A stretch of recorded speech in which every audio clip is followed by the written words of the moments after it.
नमस्कार, मैं प्रियंका और आप देख रहे हैं द इंडिया मूव्स। और आज की बड़ी खबर, अमेरिका चीन टैरिफ वॉर के बीच चीन ने भारत की ओर दोस्ती का हाथ बढ़ाया है।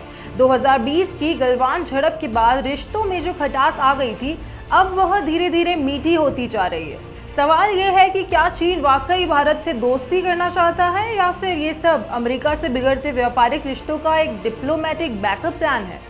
चीन की नई चाल ये है कि जनवरी 2025 से अब तक सिर्फ 3 महीनों में चीन ने 85,000 से ज्यादा भारतीयों को वीजा जारी किए। ये संख्या बताती है कि बीजिंग अब भारतीय पर्यटकों, छात्रों और व्यापारियों के लिए दरवाजे खोल रहा है। चीन के भारत में मौजूद राजदूत शू फेइहोंग ने हाल ही में एक पोस्ट में भारतीयों को दोस्त कहा और चीन आने का न्योता भी दिया।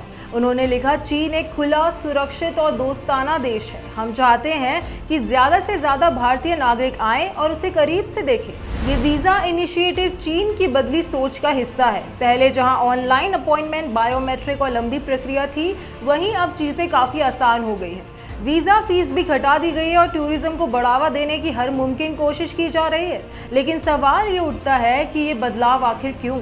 ट्रंप की वापसी की आहट और चीन पर अमेरिका का बढ़ता दबाव। चीन के सामने अब भारत एक बड़ी, मजबूत और संभावनाओं से भरी मार्केट बन गया है। पाकिस्तान के मशहूर जियोपॉलिटिकल एक्सपर्ट कमर चीमा की माने तो शी जिनपिंग अब पहले जैसे नहीं सोचते। उन्होंने कहा कि 2020 में जब गलवान हुआ तब चीन ने भारत को टफ टाइम देने की सोची थी, लेकिन अब सच्चाई ये है कि चीन भारत को नाराज करने का रिस्क नहीं लेना चाहता। 2024 में रूस के कजान में हुई ब्रिक्स समिट इसका एक टर्निंग पॉइंट रही। यहाँ पीएम नरेंद्र मोदी और राष्ट्रपति शी जिनपिंग की मुलाकात ने रिश्तों को एक नई दिशा दी। कमर चीमा बताते हैं कि शी जिनपिंग अब चाहते हैं कि भारत इंडो पैसिफिक में अमेरिका के साथ मिलकर कोई अलायंस न बनाए। यही वजह है कि चीन अब भारत को खुश करने में लगा है। सिर्फ भारत ही नहीं, Xi Jinping Malaysia, Vietnam, Cambodia का भी दौरा करने जा रहे हैं, वो भी तब जब अमेरिका लगातार ट्रेड टैरिफ बढ़ा रहा है।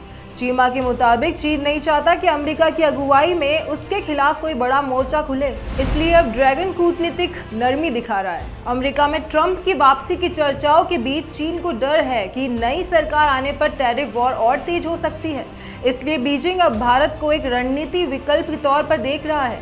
बात सिर्फ वीजा या दौरे की नहीं है, ये सब है चीन की नई डिप्लोमेसी का हिस्सा। कमर चीमा कहते हैं कि चीन अब भारत के साथ अपने ट्रेड रिलेशन को 120 अरब डॉलर से बढ़ाकर 200 अरब डॉलर तक ले जाना चाहता है। उनका मानना है कि भारतीय आमतौर पर अमेरिका के अग्रेसिव एटीट्यूड से प्रभावित नहीं होते, लेकिन मजबूरी में अमेरिका से जुड़ाव बना रहता है। चीन इसी फीलिंग को भुनाना चाहता है। तो क्या वाकई चीन दोस्ती चाहता है या अमेरिका से झगड़े का तोड़ खोज रहा है? फिलहाल इतना तो तय है कि एशिया की राजनीति में बड़े बदलाव आने की आहट सुनाई दे रही है। ऐसी ही और जानकारी के लिए देखते रहें द इंडिया मूव्स।